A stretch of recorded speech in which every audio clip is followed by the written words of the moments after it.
If, like me, you've become accustomed to posting on social media, on your Instagram, and hearing crickets or only seeing about 1 to 2% of your entire audience responding or engaging with your work, then I think the new Patreon Creator Network, as well as their feature Quips, might be the solution we've all been waiting for. Historically, Patreon has been a place where creators go to monetize works that they've posted on other social media sites. And up until now, it's really just been a place for you to post exclusive content in exchange for the support of your audience. Your audience would pledge something monthly or per work or per shipment of an item that you've made, and you would then get paid directly through Patreon. Patreon would earn a little commission. 2 weeks ago, they announced something called the Patreon Creator Network, as well as Quips.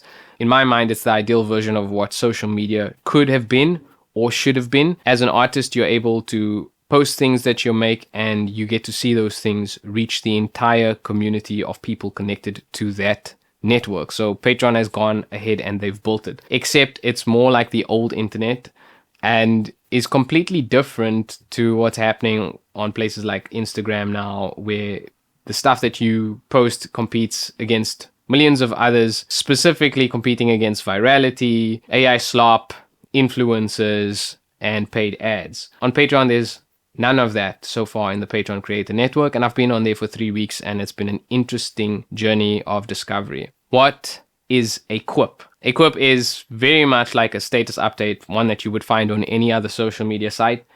The only exception is that when you post a Quip, the idea is that it will go out to the entire Patreon network, as well as to all of the creators, as well as to all of the fans, based on their interest. So the Patreon Creator Network is solely an interest-based network. The algorithm exists to support the connection of humans across the platform. And I think that is very interesting and very exciting. I'm a big fan of the CEO, founder of Patreon, Jack Conte. Not only is he a great musician, but is also a really knowledgeable businessman and systems guy who really understands where the weaknesses are and where all the pain points are for people working in creative industries. How it contrasts with other social media sites is that it's built by artists for artists with the needs of artists in mind. Having been on Patreon for the last 6 years, I've noticed that they always go the extra mile to find out how creators on the platform really feel about the changes that they make, as opposed to just making blanket changes across the board without consulting the people who are actually using. And if you've been on social media for as long as I have, using all the other apps like Facebook and Instagram, things just happen to you over there. Overnight, they change something, an algorithm changes, and you, as the artist, usually at the bottom of the pile of people they consider, kind of get sidelined. And I feel personally, I'm really tired of that. It's great to hear an artist and a business person like Jack Conte think through the needs and wants of artists on the platform and what the global creator economy, the global artist economy needs, what will better serve them, what's going to benefit them in the long run. And I think they are really onto something robust with Patreon, and that is why I'm giving them the benefit of the doubt. Let's go look at my Quips feed so I can show you visually what it looks like and why I think it's really cool.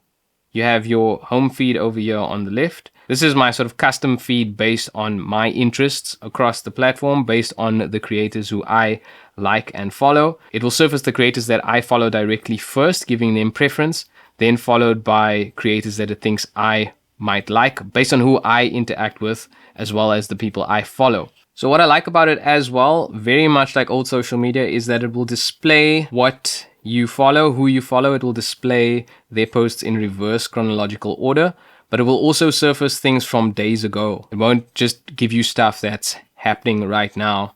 And in that way, I can kind of catch up on the interesting things that I've been missing out in my home feed. So now let's go ahead and look at my membership feed. So the membership feed will only show me the accounts of the creators who I follow. And then over here on the left hand side, there's a little drawer that falls out and I can see a list of all the creators I follow. The obvious benefit with Patreon, of course, is to be able to monetize your creative works. But with Quips now, there's no pressure to perform in any which way to get whatever's in your head at the particular time when you post the quip out into the world. They're not trying to rank you for virality. They're not trying to rank entertainment value or whether something is valuable enough by their standards. It's just a way for you to share what's happening in your life at that particular moment. It could be a thought. It could be an interesting piece of writing. It could be a behind the scenes snapshot, 2-minute video of what you're working on at that moment. It doesn't even have to be anything related to the type of art that you create. The whole idea from my perspective is it's so that you can just express who you are and how that relates to your art, thereby allowing your ideal audience who will then discover this in their home feed to come through your front door and into your own ecosystem based on the shared interests that you have with them or that they have with you or the interest that they find in your work. The big idea with Quips is to allow new fans or new members to access your work in a low-risk way before they decide whether or not they're going to pledge or to join hands with you or, join one of your paid tiers. And I think that's cool because previously there would be no way for you to know that unless you already knew who the creator was and unless you already followed them on YouTube or unless you were already a big fan of their podcast or whatever it may be. Another cool thing that I really like about Quips so far is that the minute somebody decides to become a free member, they automatically exchange their email address with you, which means you're able to message them off platform. If you're trying to reach out to them directly, you can message them directly through Patreon or take the conversation off the platform. Patreon's not acting like they own that relationship, which I think is awesome. You'll never get that type of exchange of personal details via Facebook or via Instagram because those platforms exist to keep people on those platforms all the time. And it also means should Patreon change their standpoint on all of the things that they are about in the future, you can then export a list of all of your email addresses of all of your members and move the conversation to a different platform. I really like how transparent it is, and it's always been that way. And that also just shows you kind of the heart behind the platform and how they're trying to help artists create longevity and sustainability long term. A fan or an audience member doesn't necessarily have to exchange any money with you, which is cool, but you can still choose to put things behind a paywall. You can also sell things directly through Patreon, like lessons, courses, pieces of digital art, music, podcast episodes, behind the scenes content. For me, since I've been back on Patreon after taking a long break from it, it's becoming a little bit of a home base for me. I can do everything that I want to do natively on the platform, and I'm kind of treating it like my website. The front page of my Patreon account looks almost like a very neat, minimal website.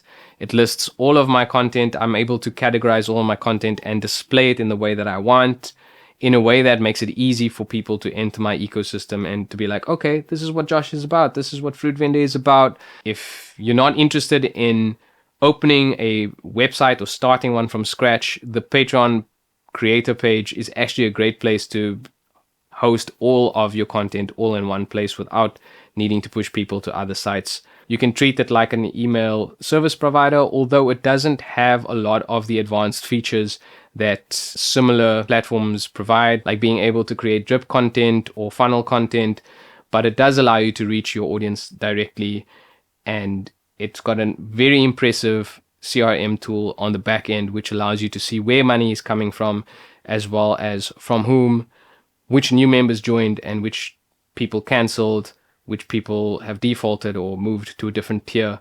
And that's always been great for transparency.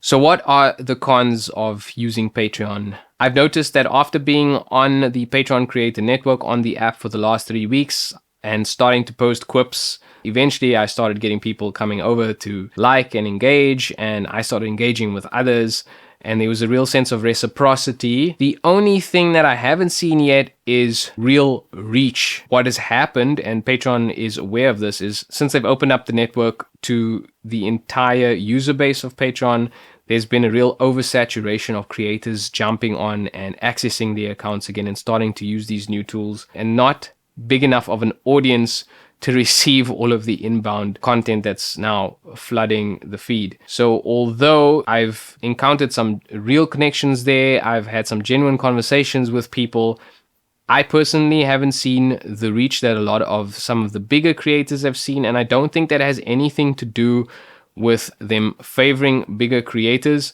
It's really just by virtue of the fact that some of those creators have bigger followings, and by extension, their posts or their quips seem to have more mileage than small time creators or people who've just joined. My audience base historically has been very quiet.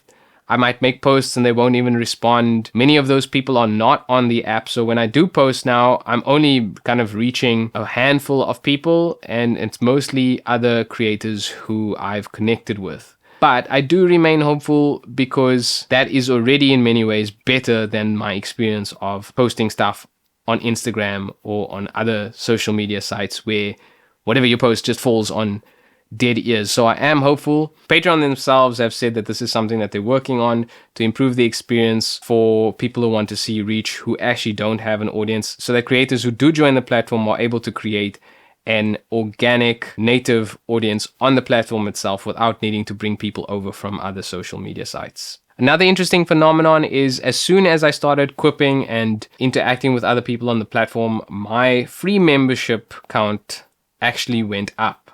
It went up by at least 65%, but I haven't seen a lot of those free members actively engaging and commenting on any of my quips as I started posting more. So my gut feel is that there might be a type of follow for follow situation going on where people expect you to become their member just because they joined your membership or because they became a free fan of you. Now you must be a free fan of them. So I've been very hesitant to actually just go ahead and subscribe to somebody else just because they subscribe to me. Something that is a little bit concerning and worrying is that because it's so easy to join somebody's free plan on Patreon, the value of that cheap follow equates to a cheap relationship. That's just a hypothesis that I have right now. It still has to be proven correct or not. But it does feel that when somebody follows you, whether they're coming in for a follow, I don't know if you can be very hopeful about them becoming a paid supporter down the line, or even becoming a online friend, or even becoming a supporter who just shouts you out. So in summary, when I think of Patreon now and I compare it to the offerings that already exist in the marketplace for creatives, specifically for artists, I feel quite hopeful because it looks like they're building something that allows you to build your own creative empire, your own creative kingdom, your own creative world build on your own terms while considering what it is that you're trying to do. It feels like a place that's been tailor-made for artists and creators. If this has been encouraging for you, and if you find that Patreon might be the place to be, you can go over there and find me, patreon.com/fruit vendor. That's my page. My name is Josh, also known as Fruit Vendor, and on this channel, I wrestle with and observe the creative identity, the practice of creating art, the tools and tricks that keep us going, that keep us moving forward, as well as the art of business, how we can make it sustainable and how we can build a long-term creative career. And I do all of that through storytelling. Thanks for checking it out. See you on the next one. Fruit Vendor, out.